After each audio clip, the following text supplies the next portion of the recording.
Nikiwa hapa katika kijiji cha Idodi tunaendelea na maandalizi na maandalizi yanakwenda vizuri, kwa maana ya kuhakikisha kwamba miundombinu yote ya msingi ambayo inatakiwa kufanyika kwa ajili ya kuwapokea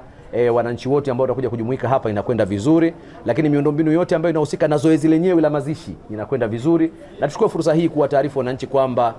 kwa siku ambao mwili utaingia hapa kutakuwa na maeneo makubwa matatu ambayo tunatarajia yatatumika. Kwanza ni katika maeneo yote ya senta za kuingia Idodi, tunatarajia mwili utasimama katika maeneo hayo ili wananchi wa maeneo hayo wapate fursa ya kumwaga mpendwa wao. Lakini pia mwili utakapofika hapa kijijini, wananchi watapata fursa ya kushiriki na familia katika maombolezo ya pamoja kwa usiku huo ambao mwili utalala hapa nyumbani, na hatimaye kesho asubuhi wananchi watakuwa na majukumu ya kushiriki katika zoezi la misa na hatimaye mazishi kwa ujumla. Kwa hiyo niwashukuru sana viongozi wa vijiji, vitongoji, kata na tarafa ya Idodi kwa namna ambavyo wanaendelea kushirikiana na familia pamoja na serikali katika hali ya maandalizi, lakini pia tuwahakikishie wananchi wote kwamba kwa hali ya maandalizi ilivyo, tunaamini kwamba ratiba kama ilivyotangazwa itakwenda kama ilivyo mpaka mwisho wake. Kwa hiyo niwaombe wananchi kwa ujumla, kila mmoja kwa nafasi yake atashiriki kwa kadri ratiba itakavyokuwa inamruhusu. Atakayeweza kufika nyumbani kwa ajili ya maombolezo anakaribishwa, atakayeweza kushiriki kwenye misa anakaribishwa, atakayeweza kujumuika siku ya mazishi atakaribishwa, na serikali inaendelea kuhakikisha kwamba kila ratiba ilivyopangwa maandalizi yanakwenda sambamba na tukio lilivyowekwa. Kwa hiyo